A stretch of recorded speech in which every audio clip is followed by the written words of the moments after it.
Hello everyone, SSC CGL का एक simplification का सवाल हमने ले रखा है। सिंप्लीफिकेशन का जो सवाल है हमारा, ये बोर्डमास नियम के तहत सोल्व होगा। बोर्डमास का नियम हमारा क्या कहता है, इसमें हमें इसको एक पैटर्न में सोल्व करना रहता है ना। वो पैटर्न हमारा क्या होता है उसको हम सीखेंगे। सबसे पहले हमें ब्रैकेट सोल्व करना होता है, ब्रैकेट जिसे हम कोष्टक कहते हैं, है ना।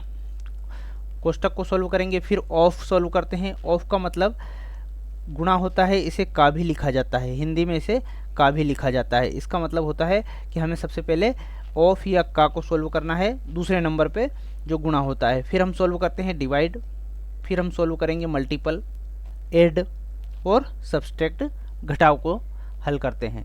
इस फॉर्मेट में हमें इसको सोल्व करना है। यदि हम इस फॉर्मेट में इसको सोल्व नहीं करते हैं तो गलती होने की संभावना रहती है। आइए सवाल को सोल्व करते हैं। सबसे पहले हम कोष्टक सोल्व करेंगे। ये कोष्टक हमें दे रखा है 2.5 प्लस 1.5 हमारा हो जाएगा 4, और 4 का स्क्वायर दे रखा है तो इसको हम डायरेक्ट लिख लेंगे 16, है ना। 16 डिवाइड बाय 1/2। अब का एज इट इज़ रखेंगे, अगले स्टेप में इसको हम सोल्व कर लेंगे, है ना। 4 मल्टीप्लाई बाय 8 माइनस 1 और कोष्टक लगा देंगे। दूसरे स्टेप में हम का को ही सोल्व करेंगे। ये जो का है हमारा, इस पार्ट को हम सोल्व करेंगे, है ना। अब 16 एज इट इज़ रहेगा, डिवाइड बाय 1/2 से इस 4 को काटेंगे तो ये कितना हो जाएगा, का की जगह गुणा लगा देंगे। का हमारा क्या होता है, गुणा होता है, तो इसको मैं यहाँ से हटा के और मल्टीप्लाई लगा देता हूँ। इसको सोल्व करेंगे तो ये 2 टाइम जाएगा और 2 एज इट इज़ आ जाएगा। मल्टीप्लाई बाय 8 माइनस 1 हमारा एज इट इज़ रहेगा। अगले स्टेप में हम सोल्व करेंगे डिवाइड, है ना। हमने ब्रैकेट सोल्व किया, ऑफ सोल्व किया, अब डिवाइड सोल्व करेंगे।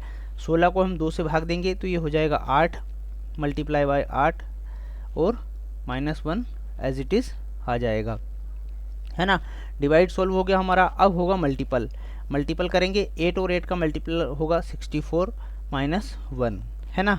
उसके बाद में सोल्व होगा हमारा ऐड। ऐड हमारे पास नहीं दे रखा है तो हम डायरेक्ट सब्सट्रैक्ट और घटाव को सोल्व कर देंगे। तो ये 64 से 63 1 माइनस जाके और 63 बचेगा हमारा। इस तरह से हमारा ऑप्शन डी वाला यहाँ पर राइट आंसर हो जाएगा। आपने अभी तक यदि चैनल सब्सक्राइब नहीं किया तो चैनल को ज़रूर सब्सक्राइब कीजिएगा और प्लेलिस्ट ज़रूर चेक कीजिएगा।